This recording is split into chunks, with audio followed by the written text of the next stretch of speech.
সবাই কেমন আছেন? আমি তো ভালো আছি। দেখুন কি রান্না করছি। এই যে মশলাগুলো সব কষে নিলাম, নিয়ে জল দিয়ে দিলাম। দেখুন আমি আজকে কি রান্না করছি। আপনারা কে কে খেতে ভালোবাসেন?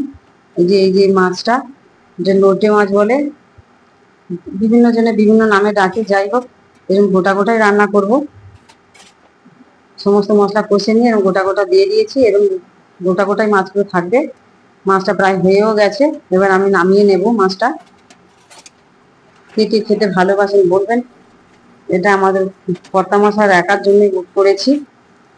ওই মাছই আবার বসাচ্ছি। কচুগুলো ভেজে নিয়েছি, কচু দিয়েছি। কচুগুলো ভালো করে তেলে ভেজে নিয়ে পেঁয়াজ ভেজে নিয়েছি, নিয়ে মশলা দিয়ে দিলাম। মশলা মানে ওই লঙ্কা হলুদ গুঁড়ো, আর কিছু না। আর আদা বাটা দিয়েছি। দিয়ে ওই মাছটাকে সিদ্ধ করে নিয়ে ছাড়িয়ে রেখেছিলাম, সেই মাছটা আবার দিয়ে দিলাম। একটু হলুদ দিয়ে দিলাম, দিয়ে সুন্দর করে ভালো করে সবকিছুর সাথে মিশিয়ে নেব। নিয়ে এটা লবণ দিয়ে দিলাম। এরপর এটা ভালো করে সুন্দর করে মিশিয়ে নিয়ে কিছুক্ষণ ফুটতে থাকবে। এটাকে প্রায় শুকনো করে ফেলবো। এই যে এরকম শুকনো করে রান্না হবে, আর একটু শুকনো হবে। যাই হোক, কে কে খেতে এই মাছ ভালোবাসেন বলবেন। আজকে এই পর্যন্ত। টাটা। তরকারিটা হয়ে গেছে। এবার জিরে গুঁড়ো দিয়ে দিলাম।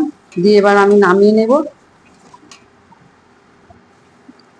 রান্নাও হয়ে গেছে তরকারিটা। আজকে এই পর্যন্ত রান্না দেখালাম। টাটা। সবাই ভালো থাকবেন।